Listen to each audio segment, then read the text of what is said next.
ఇకపోతే పనిచేయడం ఇష్టం లేకుంటే తప్పుకోండి అని చెప్పేసి నిన్న జరిగినటువంటి మీటింగ్లో పనిచేయడం ఇష్టం లేకుంటే తప్పుకోండి, ప్రభుత్వ నిర్ణయాలను అమలు చేయాల్సిందే, ఆఫీసర్లు మానవీయ కోణంలో పనిచేయాలి, ఫ్రెండ్లీ పోలీసింగ్ సామాన్యులతోనే క్రిమినల్స్తో కాదు, కలెక్టర్లు ఎస్పీల కాన్ఫరెన్స్లో సీఎం రేవంత్ రెడ్డి. మంత్రివర్గం సచివాలయంలో ప్రభుత్వ పాలసీలు రూపొందుతాయని వాటిని అమలు చేసే బాధ్యత కలెక్టర్లు ఎస్పీలదేనని సీఎం రేవంత్ రెడ్డి స్పష్టం చేశారు. ఇష్టం ఉన్న అధికారులు పనిచేయవచ్చని, ఇబ్బంది అనిపిస్తే తప్పుకోవచ్చని వార్నింగ్ ఇచ్చారు. కలెక్టర్లు, అదనపు కలెక్టర్లు, ఎస్పీలు, పోలీస్ కమిషనర్లతో సచివాలయంలో ఆదివారం జరిగిన తొలి కాన్ఫరెన్స్ సందర్భంగా మాట్లాడిన CM Revanth Reddy friendly policing ఉండాల్సింది సామాన్యుల పౌరులతో మాత్రమేనని, క్రిమినల్స్తో కాదని స్పష్టం చేశారు.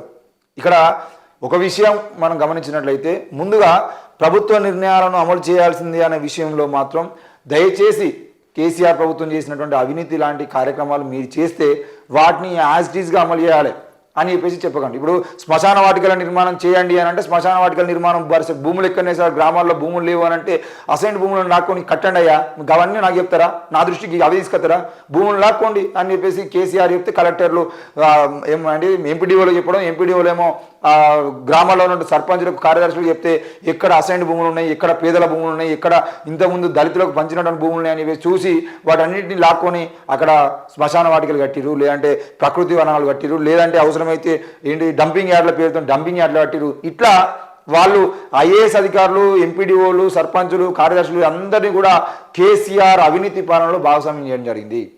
కేవలం శ్మశాన వాటికలే కాదు, అన్నిట్లలో ఈరోజు అదే విధంగా చేశారు. మరి మీరు కూడా అట్లాంటి నిర్ణయాలు ఏమైనా తీసుకుంటే ఆ నిర్ణయాలకు సంబంధించిన విషయంలో వాళ్ళని భాగస్వామ్యులు కంపల్సరీ కావాల్సిందేనే కాకుండా అందులో ఏమైనా లోటుపాట్లు ఉండేదంటే వాళ్ళ మేము కూడా సలహాలు తీసుకోవాలి. సార్ మరి మీరు ఒక నిర్ణయం తీసుకున్నారు, మరి ఈ నిర్ణయం వల్ల పలానా ఊర్లలో భూములు లేవు, భూములు లేనటువంటి పరిస్థితుల్లో మనం భూమి కొందామా?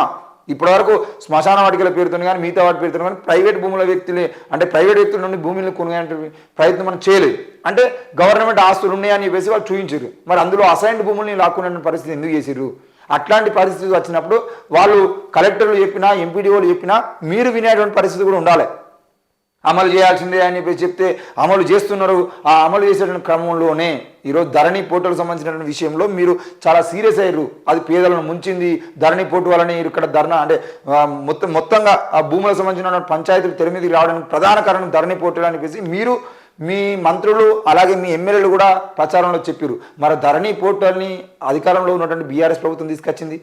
ఆ పోర్టల్కి సంబంధించినటువంటి అధికారులు ఎంతమంది పని చేసినా కేసీఆర్ను కాదని వాళ్ళు పని చేయలేకపోయారు. మీరు చెప్పినట్టుగానే చాలామంది కలెక్టర్లు కూడా ధరణి పోర్టల్ వల్ల చాలా సమస్యలు వస్తున్నాయి సార్, గ్రామాల్లో ఉన్నటువంటి ప్రజలు చాలా ఇబ్బంది పడుతున్నారు, రైతులు ఇబ్బంది పడుతున్నారు, సామాన్య పేదలకు న్యాయం అందట్లేదు అని చెప్పేసి కలెక్టర్లు కేసీఆర్ చెప్పేటువంటి పరిస్థితి లేకుండా చేస్తున్నారు. మరి అట్లాంటి సమయంలో మాత్రం మీరు తప్పకుండా అమలు చేయాల్సిందే అని చెప్పేసి ప్రజల మీద రుద్దేటువంటి ప్రయత్నాన్ని మాత్రం మానుకోండి. మీరు ఇచ్చేటువంటి ఇప్పుడు 6 గ్యారెంటీలకు సంబంధించిన విషయంలో అందులో ఏమైనా లోటుపాట్లు లేకపోతే అమలు చేసేటువంటి పరిస్థితుల్లో ఉంటే తప్పకుండా అమలు చేయండి. అందులో కలెక్టర్లు కానీ ఐపీఎస్ అధికారులు లేదంటే ఎవ్వరు కూడా అందులో అలసత్వం వహించేది వాళ్ళను తీసి పక్కన పెట్టండి. కానీ ప్రజా వ్యతిరేక విధానాలు తీసుకొస్తే మాత్రం వాటిని మీరు తప్పకుండా అమలు చేయాలని చెప్పేసి వాళ్ళ మీద రుద్దడము, వాళ్ళు అమలు చేయడము, ప్రజల నుండి వాళ్ళకి వ్యతిరేకత రావడం, వాళ్ళని సస్పెండ్ చేయడం ఇలాంటివి మాత్రం మానుకుంటే బాగుంటుంది. ఇకపోతే ఫ్రెండ్లీ పోలీసింగ్ సంబంధించిన విషయంలో ఫ్రెండ్లీ పోలీసింగ్ అనేది క్లియర్గా ఎవరైతే అధికార పార్టీకి లేదంటే ప్రతిపక్ష పార్టీలో ఉన్నటువంటి రాజకీయ పార్టీలకు వంతపాడేటువంటి నాయకులు ఎవరైతే ఉన్నారో వాళ్ళు పోలీస్ స్టేషన్కి పోతే ఫ్రెండ్లీ పోలీసింగ్, వాళ్ళకు ఛాయ్ ఇస్తారు, మంచినీళ్ళు ఇస్తారు, లేదంటే షేకండ్ ఇస్తారు, అన్నీ ఉంటాయి ఫ్రెండ్లీ పోలీసింగ్లో.